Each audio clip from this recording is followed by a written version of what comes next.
The words seemed to fade even as Jason Solo perceived them, sinking below the threshold of awareness and vanishing into the boggy underlayers of his mind. Yet the message remained, the conviction that the time had come to answer the call he had been feeling over the last few weeks.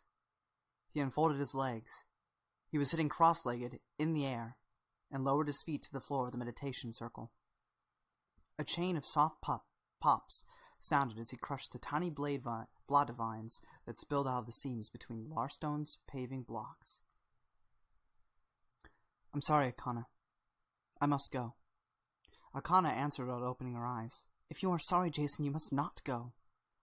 A lithe woman with an olive complexion and dark hair, she appeared closer to Jason's age than her own 5 standard decades.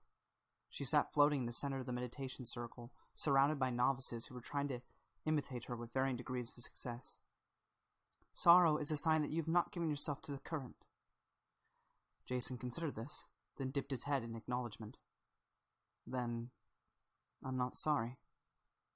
The call continued in the force, a needle-sharp pang that pulled at Jason deep inside his chest. "And I must go."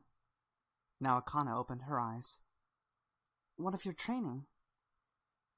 "I'm grateful for what you've shown me so far." Jason turned to leave. "I'll continue when I return." "No." As Akana spoke, the meditation circle exit vanished behind a vine-strewn wall. "I cannot permit that." Jason stopped and turned to face her. "Illusions aren't necessary. If you don't wish me to return, I won't." "What I don't wish is for you to leave." Akana floated over to him and lowered her own feet. She was so immersed in the white current that even the delicate, blotted leaves did not pop beneath her weight. "It's too soon. You're not ready." Jason forced himself to remain patient. After all, he was the one who sought out the fallen Asi. "I've completed many trainings, Akana. What I've learned is that every order believes its way is the only way." "I'm not speaking of monks and witches, Jason Solo. I'm speaking of you." Her dark eyes caught his gaze. "Your feelings on this are unclear. Someone calls you and you go without knowing why?" "Then you feel it too." "No, Jason, you are as clumsy in the current as your uncle. Your feelings leave ripples, and ripples can be read. Does the call come from your brother?" "No. Anakin died in the war." It had been 8 years, and Jason could finally speak those words with some measure of acceptance, with some recognition of the purpose his brother's death had served in the Force. It had been the turning point in the war when the Jedi finally learned how to fight the Yusong Vong, and not become monsters themselves. "I've told you that." "Yes, but is it him?" Akana stepped closer to Jason, and his nostrils filled with the scent of the waha plants that grew in the temple bathing pool. "After someone sinks beneath the current, a circle of ripples remains behind. Perhaps it is the ripples you sense."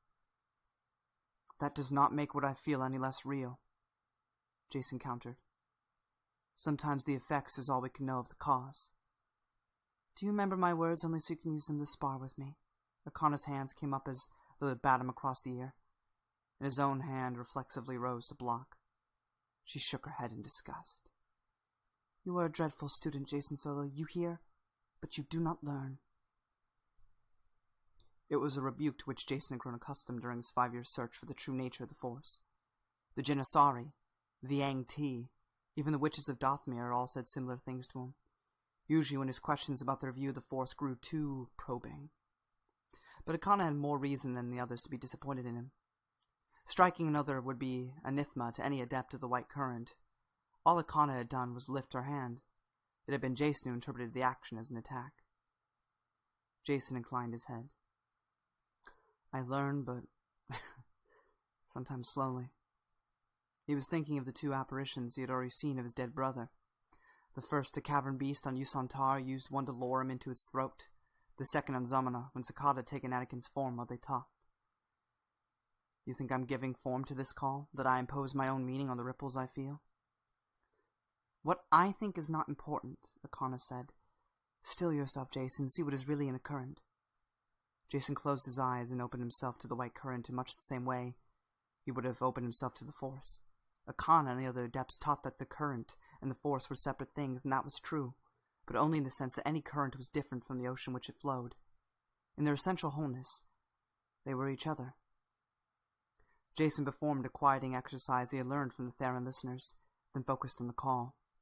It was still there, a cry so sharp it hurt, in a voice he remembered and could not identify. Come. Help. A male voice, but one he recognized as not belonging to his brother. And there was something else too, a familiar presence that Jason did know, not sending the call but reaching out along with it. Jaina. Jason opened his eyes. It's not Anakin, or his ripples. You're certain? Jason nodded. Jaina senses it too. That was what his sister was trying to tell him, he knew. The twin bond had always been strong, and it had only grown stronger during his wanderings. I think she intends to answer it. Akana looked doubtful. I feel nothing. You aren't her twin. Jason turned and stepped through the wall illusion hiding the exit, only to find Akana, or the illusion of Akana, blocking his way. Please ask the Pterians to bring my ship down from orbit. I'd like to leave as soon as possible. I'm sorry, but no. Akana's eyes caught his gaze again and held it almost physically. You have the same power I once sensed in your Uncle Luke, but without the light. You must not leave before you have found some. Jason was stung by her harsh assessment, but hardly surprised.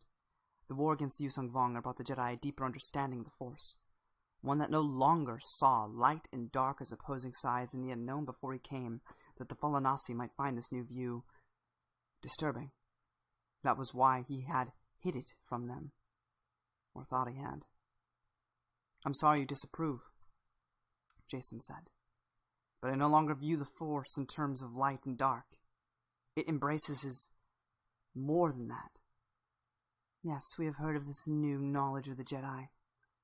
Akana's tone was scornful, and it troubles my heart to see that their folly now rivals their arrogance. Folly? Jason did not want to argue, but being one of the first advocates of the new understanding, he felt compelled to defend his views. That folly helped us win the war. At what price, Jason? Akana's voice remained gentle. If the Jedi no longer look to light, how can they serve it? Jedi serve the Force, Jason said. The Force encompasses both light and dark. So now you are beyond light and dark? Beyond good and evil? I'm no longer an active Jedi Knight, Jason answered. But yes. And you do not understand the folly in that? As Akana spoke, her gaze seemed to grow deeper and darker. The arrogance. What Jason understood was that the Falanasi had a rather narrow and rigid view of morality, but he did not say so. The call was continuing to pull at him inside, urging him to be on his way, and the last thing he wanted to do now was waste time in a debate that would change no one's mind. The Jedi serve only themselves, Akana continued. They are pompous enough to believe they can use the Force instead of submitting to it, and in this pride they have caused more suffering than they have prevented. With no light to guide you, Jason, and the power I sense in you, I fear you will cause even more. The frank words struck Jason like a blow, less because of their harshness than because of the genuine concern he sensed behind them. Akana truly feared for him, truly feared that he would become an even greater monster than had his grandfather, Darth Vader. Akana, I appreciate your concern. Jason reached for her hand and found himself holding only empty air. He resisted the temptation to find a real body in the Force. The depths of the white current considered such acts intrusions, just short of violence. But I won't find my light here. I have to go. And that is my reading from the introductory chapter to Dark Nest, The Joiner King by Troy Denning. I won't get into it here. You can see my trailer review if you want to know my views of such things. But I really like this chapter. And at the very least, I hope you enjoyed my voice acting for it. That'll be all for today. I will see you guys next time. Bye-bye.